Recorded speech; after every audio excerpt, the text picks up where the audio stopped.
नमस्कार दोस्तों, स्वागत है आप सभी का ऑनलाइन बोर्ड स्टडी चैनल में। दोस्तों, ये जो जनरल हिंदी है, ये बीपीएससी टीआरई 3.0 और जो शिक्षक साथी सक्षमता एग्जाम देने जाने वाले हैं, उन लोगों के लिए हिंदी का काफ़ी बेटर प्रश्न लेकर के आया हूँ और इसी प्रकार का हिंदी वहाँ देखने के लिए मिलेगा। तो चलिए शुरू करते हैं। ये मॉडल प्रैक्टिस सेट 8वां है। शुरू करते हैं। प्रथम प्रश्न है कि निम्नलिखित में कौन सा वाक्य शुद्ध है? इसमें शुद्ध वाक्य बताना है। देखिए, आपका काम आप खुद करो, बेरोजगारी सबसे बड़ी समस्या है, ये आपका शुद्ध लग रहा है। B is the right answer. वह सब ठीक नहीं है। देखिए, सबसे बेटर सेंटेंस आपका बी है। नेक्स्ट है, निम्नलिखित में कौन सा अवयव कौन सा वाक्य अशुद्ध है? तो कौन सा वाक्य अशुद्ध है? उत्तर हो जाएगा, मैंने कहीं नहीं जाना। देखिए, ये जो वाक्य है, वह अशुद्ध वाक्य है। मैंने कहीं नहीं जाना, इस प्रकार से कोई सेंटेंस अच्छा नहीं है। नेक्स्ट है कि राम बाजार से अकेले लाया, वाक्य का कौन सा भेद है? से लगा हुआ यहाँ, कर्ता ने कर्म को करण से, है ना, अधिकरण में पेपर, इस तरह से होता है ना, उसी को लगा करके कर लेना है। राम बाजार से केले लाया, ये पूछ रहा है, वाक्य का भेद पूछ रहा है, तो सरल वाक्य है दोस्तों। और वो पूछता कौन सा विभक्ति लगा है, तो उस तरह से आप लोग करते हैं। ठीक है, चलिए अगला प्रश्न है, फटाफट करेंगे, गद्यांश को छोड़ के करेंगे, क्योंकि गद्यांश पढ़ेंगे आप लोग उत्तर कर लेंगे। अभी तक जितने भी शिक्षक साथी और बीपीएससी टीआरई 3 देने वाले हैं, सब्सक्राइब नहीं किए, करके बगल में घंटी है दबा लेना है, क्योंकि अंत अंत तक सेट्स का जो प्रैक्टिस सेट देना है, हम ही आपको प्रोवाइड कराएंगे काफ़ी बेटर तरीका से। चलिए शुरू करते हैं। अगला 29 है कि उसने कहा कि मैं परिश्रमी हूँ, का सरल वाक्य क्या होगा? इसका सरल वाक्य हो जाएगा कि उसने स्वयं को परिश्रमी कहा। देखिए, एकदम छोटा वाक्य बोल देना है। अगला है, जहाँ जहाँ सिंचाई की व्यवस्था है, वहाँ वहाँ फसलें खूब पैदा होती है, वाक्य का कौन सा भेद है? देखिए, यहाँ के बाद में एक कॉमा दिया, फिर इसके बाद में सेंटेंस एक हुआ, फिर एक और सेंटेंस, है ना, इस प्रकार से सेंटेंस बनता है, तो बहुत सारा वाक्य मिश्रित वाक्य हो जाएगा। नेक्स्ट है कि परासर्ग, परसर्ग में कौन सा उपसर्ग है? दोस्तों, उत्तर आ जाएगा पर जो पहले लगता है उसको उपसर्ग कहते हैं। नेक्स्ट है कि जो नीचे हाईलाइट किया हुआ है कि आपके दोस्तों में कौन साथ देगा, में रेखांकित पदबंध को पहचानिए, तो उत्तर आपका चला जाएगा सर्वनाम पदबंध है। नेक्स्ट है कि व्यक्ति एक स्थिर अवस्था न होकर एक डैश समष्टि है। व्यक्ति तो जो है या एक स्थिर अवस्था ना होकर के एक डैश समाविष्टि है, तो कौन सी समाविष्टि होगी? तो गत्यात्मक समाविष्टि है।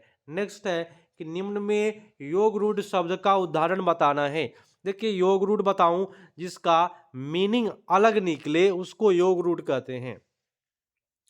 ठीक है, तो यहां आपका उत्तर होगा Manoj. A is the right answer. Next प्रश्न है, निम्नलिखित में कौन सा शब्द देशज शब्द है? उत्तर चला जाएगा देशज शब्द में डोंगा। ठीक है, जो देश में बोली जाती है कोई। अगला है, ऐसे शब्द जो संस्कृत और प्राकृतिक से विकृत होकर के हिंदी में आए हुए हैं, उसको क्या कहते हैं? संस्कृत के शब्द को तत्सम कहते हैं दोस्तों, और संस्कृत का बिगड़ा हुआ रूप तद्भव कहलाता है। तो यहाँ पे पूछता है विकृत होकर के, माने बिगड़ा हुआ रूप आया है संस्कृत का, तो तद्भव होगा। नेक्स्ट प्रश्न है, चलिए, विरह लीला किनकी रचना है? विरह लीला जो है वह घनानंद जी का रचना है। नेक्स्ट प्रश्न है कि कबूतर दाने चुगते हैं, वाक्य में रेखांकित शब्द के लिए उपयुक्त पर्यायवाची बताए।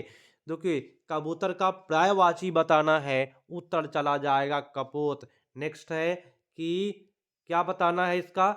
नेक्स्ट प्रश्न करा कि समश्रुत भिन्नार्थक शब्द, माने सेम अर्थ बताना है, उचित अर्थ ज्ञात करिए। अर्जन अड़चन का अर्थ बताना है, उत्तर जाएगा अर्जन मने कमाना, अड़चन मने बाधा, उत्तर जाएगा A is the right answer. Next है कि कर्म में तत्पर रहने वाला, इस वाक्य के लिए एक शब्द होगा। क्या शब्द होगा जो कर्म में तत्पर रहता है? तो उसको कहते हैं कर्मठ। ठीक है, नेक्स्ट प्रश्न काफी मजेदार सेशन है, क्योंकि इसी प्रकार का प्रश्न वहां देखने के लिए मिलेगा। प्रश्न है कि जो बहुत गहरा हो, वाक्यांश के लिए एक शब्द का चयन करिए। जो बहुत गहरा हो, अघा अगाध कहते हैं उसको। उत्तर आपका A is the right answer. Next है, दिए गए वाक्यों में सकर्मक क्रिया बताना है। अभी तक लाइक नहीं किए हैं जरूर करें, और प्रत्येक दिन आप 3 सेट मेरे यहाँ करें और बेटर तरीका से। बीपीएससी या सक्षमता दोनों एक ही सिलेबस है, तो करें आप सभी को मिल के। चलिए, सार्थक क्रिया बताना है। उत्तर चला जाएगा राहुल ने केला खाया। नेक्स्ट प्रश्न है कि अच्छा विद्यार्थी गुरु जी की आज्ञा मानता है। इसमें रेखांकित शब्द क्या है? उत्तर हो जाएगा, ये जो रेखांकित है विद्यार्थी, इसके बारे में बताना है। तो इसकी क्या हो रही है? तो विशेष है दोस्तों। ठीक है। नेक्स्ट है कि वह कल मेघालय जाएगा। इस वाक्य में कौन सा काल है? मेघालय जाएगा, है ना, कल जाएगा, तो समान भविष्यत काल, है ना। नेक्स्ट प्रश्न है कि निम्नलिखित में पुल्लिंग शब्द की पहचान करिए। तो पुल्लिंग जो हो जाएगा, वो बचपन जो है वह पुल्लिंग शब्द है दोस्तों। अगला, दर्शनीय शब्द किस प्रत्यय से योग से बना है? किस प्रत्यय के योग से बना? दर्शनीय लास्ट में लगता है प्रत्यय, तो ई या प्रत्यय दर्शनीय। नेक्स्ट है दोस्तों, अभी तक लाइक सब्सक्राइब नहीं किए हैं कर दे, और शेयर जरूर करना है दबा करके। और हमारे यहाँ तैयारियां करेंगे तो प्रत्येक सेट आपको मिलेगा। बीपीएससी शिक्षक भर्ती, शिक्षक से रिलेटेड हर चीज मिलेगा सीटेट तक। चलिए, झगड़ालू में प्रत्यय बताना है। झगड़ालू, आलू लास्ट में आ रहा, आलू प्रत्यय। नेक्स्ट है दोस्तों कि निम्नलिखित 4 विकल्पों में उस विकल्प का चयन करें जो सही संधि विच्छेद है। उत्तरोत्तर का सही संधि विच्छेद दो हो जाएगा उत्तर प्लस उत्तर बराबर उत्तरोत्तर। ठीक है। नेक्स्ट प्रश्न पर आते हैं। प्रश्न है, अष्ट धातु में कौन सा समास है? अष्ट धातु दोस्तों जिसमें संख्या का बोध हो, इसमें 8 का बोध हो रहा है, वह द्विगु समास होता है। अगला है, अनुपात शब्द में कौन सा उपसर्ग है? उपसर्ग पहले प्रत्यय बाद में, तो अनु लगा हुआ है। नेक्स्ट प्रश्न है कि दी गई लोकोक्तियों में गलत लोकोक्तियों का चयन करिए। उत्तर आपका होगा ढाक के 3 पुत्र, एक गलत लोकोक्तियां है। ठीक है। 3 पात होना चाहिए, यहाँ पुत्र बोला जा रहा है, गलत लोकोक्तियां है।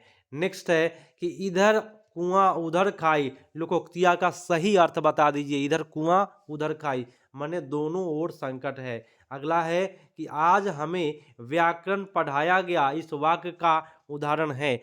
हमें पढ़ाया गया, इस वाक्य का कृतवाच्य है। उत्तर आपका A is the right answer. अगला प्रश्न है, और प्रश्न कहता है कि वह दिन में फल खाता है, इस वाक्य का वाचक उदाहरण है। उत्तर हो जाएगा दिन में, तो कर्मवाचक है, खाने का काम हो रहा था, कर्म है दोस्तों। नेक्स्ट है कि बालक रो रो कर चुप हो गया, तो संयुक्त वाक्य क्या होगा? तो रो रो कर के चुप हो गया, संयुक्त अर्थ होगा बालक रोता है और चुप हो गया। संयुक्त माने बड़ा वाक्य बताना है। उत्तर आपका B is the right answer. इनमें कौन सी रचना सुमित्रा नंदन पंत की नहीं है? उत्तर जो जाएगा वह ए पर जाएगा। कुकुरमुत्ता नहीं है सुमित्रा नंदन पंत का, युगांतर है, ग्राम्य है ना, रजत रश्मि है। नेक्स्ट है, निम्नलिखित में विकल्पों में कवि कविता किसका निबंध है? कवि कविता निबंध जो है ये लिखा है किन्होंने? महावीर प्रसाद द्विवेदी ने। नेक्स्ट प्रश्न है कि हिंदी भाषा में किस लिपि का प्रयोग होता है? हिंदी भाषा में देवनागरी लिपि का प्रयोग होता है। नेक्स्ट है, अयोगवाह वर्ण है, तो अयोगवाह वर्ण हो जाएगा अ। ठीक है। नेक्स्ट प्रश्न है कि संवृत स्वर है, संवृत स्वर हो जाएगा उ। ठीक है ना, संयुक्त अक्षर हम लोग बोलते हैं, है ना। संवृत स्वर यहाँ होगा उ, है ना। जो दीर्घ वाली मात्रा होता है वो संवृत होता है। नेक्स्ट प्रश्न है कि निम्नलिखित में कौन सा विकल्प सरल वाक्य का है? तो सरल वाक्य का हो जाएगा राम वनवास गया। इस सरल वाक्य माने छोटा सा वाक्य मिले वो होगा। अगला जो है दोस्तों वह गद्यांश है, लेकिन हम गद्यांश को छोड़ के चलेंगे क्योंकि गद्यांश आप लोग पढ़ेंगे आसानी से जवाब देंगे, तो डायरेक्ट हम क्वेश्चन को केवल करते हैं। ठीक है। और अभी तक शेयर नहीं किए, दबा के शेयर करना है, घबराए नहीं। प्रत्येक सेट का मैं कराने की कोशिश कर रहा हूं, और अधिक से अधिक सेट यहाँ आप कर लेंगे कम समय में, और समझ में भी आएगा। निम्नलिखित में कौन सा वाक्य अशुद्ध है? तो अशुद्ध वाक्य इसमें होगा आंख में कौन पड़ गया। भाई आंख में कौन पड़ गया, ये तो अशुद्ध वाक्य हो गया। तो अशुद्ध चुनना है तो आप लोग आसानी से चुन सकते हैं। दिए गए विकल्पों में कौन सा विकल्प अनुप्रास अलंकार का भेद नहीं है? तो अनुप्रास अलंकार जो होगा छे का अनुप्रास होता है ना, अत्यानुप्रास होता है, श्रुत्यानुप्रास माने अनुप्रास अनुकार का ये प्रकार है, लेकिन ये देख्यानुप्रास जो है वो अनुप्रास का नहीं होता है। अगला है, प्रश्न को ध्यान से देखें कि नायक नायिका के मिलन स्थिति का वर्णन किस रस के अंतर्गत किया जाता है? उत्तर जाएगा श्रृंगार रस। ठीक है, नेक्स्ट है, चौपाई छंद में प्रत्येक चरण में कितनी मात्रा होती है?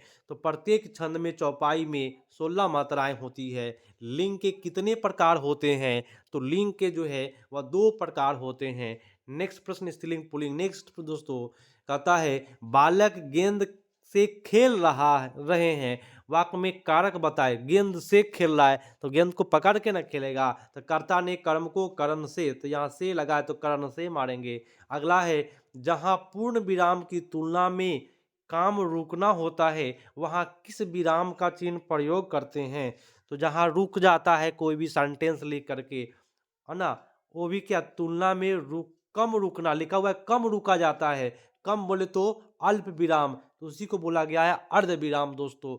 सी is the right answer. Next है साधारण वाक्य के अंत में किस विराम चिन्ह का प्रयोग किया जाता है? साधारण वाक्य के अंत में पूर्ण विराम का प्रयोग किया जाता है। आराम से एक पूर्ण विराम दे देगा, साधारण वाक्य होगा। नेक्स्ट है कि स्वतंत्र में कौन सा उपसर्ग है? उपसर्ग पहले प्रत्यय बाद में, तो क्या लिखा हुआ है? स्व। ठीक है, जिह्वा की स्थिति के आधार पर मध्य स्वर बताना है। मध्य स्वर होता है ऊ, है ना, ऊ जो है वह मध्य स्वर है दोस्तों, याद भी रखना है ना। अगला प्रश्न है, अभी तक लाइक शेयर नहीं किए जरूर करें, प्रैक्टिस सेट ये आपका सीरीज 8वां है। जिह्वा के जिस उच्चारण स्थान को स्पर्श करते समय वायु मुख विवर में अवरुद्ध होकर के झटक से बाहर निकलता है उस वर्ण को क्या कहते हैं? झटका से जो निकलता है उसको कहते हैं स्पर्श व्यंजन, झटका लग करके। स का विवरण बताना है। स का जो विवरण हो जाएगा संघर्षी उष्ण दंत महाप्राण। देखिए ये क्या होगा? महाप्राण। चलिए नेक्स्ट प्रश्न पर आते हैं।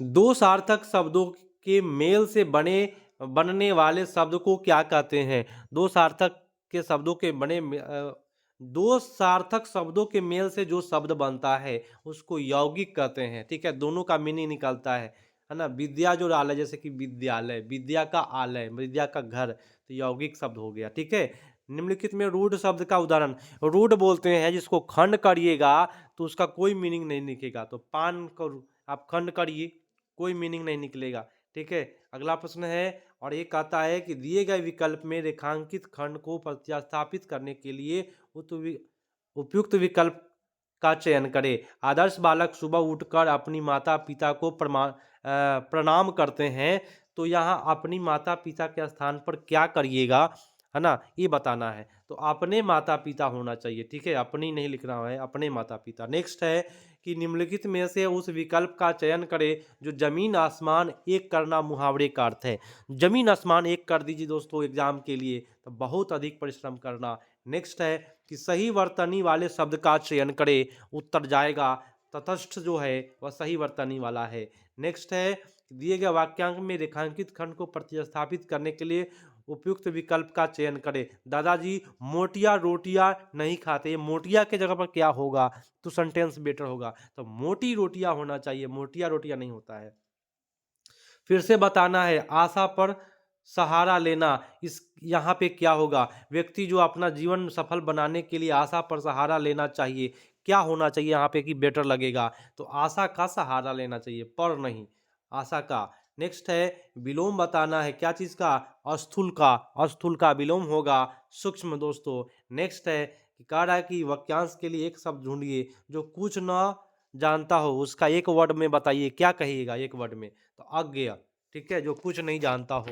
नेक्स्ट प्रश्न है और ये अंतिम पेज है दोस्तों, अभी तक शेयर नहीं किए हैं कर दे, प्रवाची शब्द का चयन करना है गंगा का, तो गंगा का पर्यायवाची जो होता है भागीरथी होता है। अगला है कि विलोम बताना है जीवन का, जीवन का विलोम आप सभी को पता है मृत्यु होता है। नेक्स्ट है कि एक शब्द दीजिए जो मास में एक बार होता हो, उसकी एक शब्द में बोलना है, तो मासिक कहते हैं दोस्तों। अगला है सही वर्तनी का सही वर्तनी वाले शब्द का चयन करें।